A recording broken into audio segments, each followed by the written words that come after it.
കേരളത്തിലെ കോൺഗ്രസിന്റെ ഭാവി നിശ്ചയിക്കാനുള്ള നിർണായക യോഗം നാളെ ഫെബ്രുവരി 28 ഡൽഹിയിൽ നടക്കുകയാണ്. രാഹുൽ ഗാന്ധി വിളിച്ച യോഗം, പ്രതിപക്ഷ നേതാവ് ലോക്സഭയിലെ. അതിനിടയിൽ ശശി തരൂര് മൂന്നാമത്തെ വെടിയും പൊട്ടിച്ചിട്ടുണ്ട്. അതായത് കേരളത്തിലെ KPCCയെ ഉടച്ചു വാർക്കാൻ പോകുന്നു ദേശീയ നേതൃത്വം, ഹൈക്കമാൻഡ് എന്നൊക്കെയാണ് വാർത്തകൾ പടച്ചുവിടുന്നത്. മാപ്രകൾ പലതും പറയും, നമുക്കറിയാമല്ലോ, ഞാൻ ഉൾപ്പെടെയുള്ള മാപ്രകൾ. പക്ഷേ തരൂര് മൂന്നാമത്തെ വെടി പൊട്ടിച്ചത് വളരെ നിർണായകമാണ്. അതായത് സുധാകരനെ KPCC അധ്യക്ഷ സ്ഥാനത്തൊന്നും മാറ്റേണ്ടതില്ല, അദ്ദേഹം സ്വീകാര്യനാണ്, മാറ്റേണ്ട കാര്യമില്ല എന്നുള്ള വെടിയാണ് മൂന്നാമത്തെ വെടി തരൂർ പൊട്ടിച്ചിരിക്കുന്നത്. ഇതിനെതിരെ ഹൈക്കമാൻഡ് എന്ത് ചെയ്യാൻ പറ്റും? ഇപ്പൊ തന്നെ മാധ്യമ ചർച്ചകൾ, ചർച്ചകളിലൊക്കെ വരുന്നത് സുധാകരനെ മാറ്റും, സുധാകരനെ മാറ്റും, പകരം ഒരു ക്രിസ്ത്യാനിയെ KPCC ആസ്ഥാനത്തേക്ക് കൊണ്ടുവരും, പ്രസിഡന്റായിട്ട് റോജി എം ജോണിന്റെ പേര് കേൾക്കുന്നു. അല്ല, വേറൊരു ഈഴവ നേതാവിനെ കൊണ്ടുവരണം, അടൂർ പ്രകാശിന്റെ പേര് കേൾക്കുന്നു. എല്ലാം ജാതിയാണ്. കോൺഗ്രസിൽ ഇങ്ങനെയുള്ള ജാതി പരിഗണന എപ്പോഴും വരും. അപ്പോൾ ഒരു നായരെ മാറ്റിയിട്ട്, ഇപ്പൊ VD സതീശൻ നായരാണ്, രമേശ് ചെന്നിത്തല നായരാണ്. അപ്പോൾ ഈഴവ സമുദായത്തിൽ നിന്നോ അല്ലെ ക്രിസ്ത്യൻ സമുദായത്തിൽ നിന്നോ ആൾക്കാർ നേതൃനിരയിലേക്ക് വന്ന് കോൺഗ്രസിനെ ശക്തിപ്പെടുത്തണം എന്നൊരു വാദമുണ്ട്. കുറച്ചു നാളായിട്ട് നടക്കുന്ന ഒരു വാദമാണ്. അതിനെ പിൻപറ്റിയാണ് മാപ്രകളുടെ വാർത്തകൾ വന്നുകൊണ്ടിരിക്കുന്നത്. അപ്പൊ അതുകൊണ്ട് സ്പെക്കുലേഷനാണ്, ഊഹാപോഹം. അടൂർ പ്രകാശ് KPCC പ്രസിഡന്റ് ആവും, സുധാകരനെ മാറ്റും. അല്ലെ Roji M John KPCC president ആവും, സുധാകരനെ മാറ്റും. അപ്പോഴാണ് തരൂർ അടുത്ത വെടി പൊട്ടിച്ചത്, സുധാകരൻ തുടരണം. അപ്പൊ ഇനിയിപ്പോ ഹൈക്കമാൻഡ് എന്ത് ചെയ്യും? രാഹുൽ ഗാന്ധി എന്ത് ചെയ്യും? സോണിയാഗാന്ധി എന്ത് ചെയ്യും? മല്ലികാർജുൻ ഖാർഗെ എന്ത് ചെയ്യും?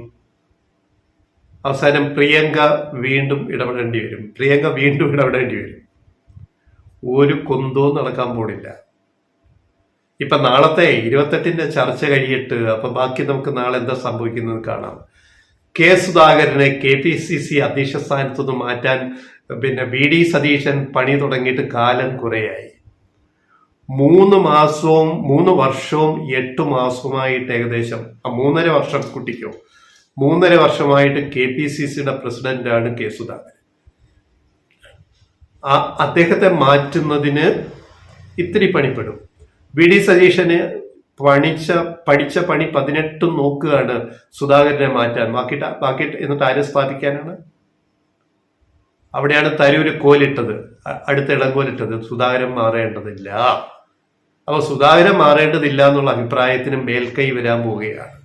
നാളത്തെ മീറ്റിങ്ങോടുകൂടി, 28 ഡൽഹി മീറ്റിങ്ങോടുകൂടി സുധാകരനെ മാറ്റേണ്ടതില്ല. പിന്നെ എവിടെയൊക്കെ അഴിച്ചുപണി വേണം, അതായിരിക്കും ഇനി ഹൈക്കമാൻഡ് ആലോചിക്കുക. അതായത് പന്ത് തരൂരിന്റെ കോർട്ടിലാണ്. ഞങ്ങൾ കഴിഞ്ഞ കുറെ ദിവസങ്ങളായി ചെയ്യുന്ന വീഡിയോയിൽ പറഞ്ഞതുപോലെ, പന്ത് തരൂരിന്റെ കോർട്ടിലാണ്. എവിടെ ഗോളടിക്കണമെന്ന് തരൂര് തീരുമാനിക്കും. ആ അവസ്ഥയിലേക്ക് കേരളത്തിലെ കോൺഗ്രസിനെ എത്തിച്ചത് ആരാണ്? ഇതാണ് ഇവിടെ നടക്കാൻ പോണത്. തരൂരിനെ അവഗണിച്ചുകൊണ്ട് ഒരു തീരുമാനം കോൺഗ്രസ് ഹൈക്കമാൻഡിനോ രാഹുൽ ഗാന്ധിക്കോ KC വേണുഗോപാലിനോ എടുക്കാൻ കഴിയില്ല, VD സതീശന് എടുക്കാൻ കഴിയത്തില്ല, രമേശ് ചെന്നിത്തലയ്ക്ക് എടുക്കാൻ കഴിയത്തില്ല, മുരളീധരന് പോലും സാധിക്കത്തില്ല. തരൂരിനെ അവഗണിച്ചുകൊണ്ടൊരു തീരുമാനം ഹൈക്കമാൻഡിൽ നിന്ന് വരുമെന്ന് ആരും ഒരു സ്വപ്നവും കാണണ്ട.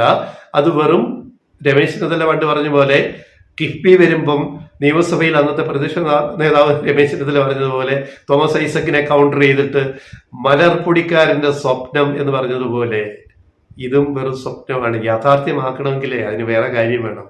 കിഫ്ബി വഴി 85,000-6,000 കോടി രൂപ വികസനം കേരളത്തിൽ നടന്നു. വെറും സ്വപ്നമായിരുന്നില്ലത്. കിഫ്ബിയാണ് കേരളത്തിന്റെ ഗ്രോത്ത് എഞ്ചിൻ. അതേപോലെ കോൺഗ്രസിന് എന്തേ പറ്റാത്തത്? അപ്പൊ തരൂരിനെ അവഗണിച്ചുകൊണ്ട് ഒരു തീരുമാനവും രാഹുൽ ഗാന്ധി എന്ത് വിചാരിച്ചാലും എടുക്കാൻ കഴിയില്ല എന്ന് അസന്നിഗ്ധമായിട്ട് ഞങ്ങൾ പ്രഖ്യാപിക്കുകയാണ്. ലെഫ്റ്റ് റൈറ്റ് വൈസ് നാളെ നടക്കാമെന്ന് നമുക്ക് കാണാം.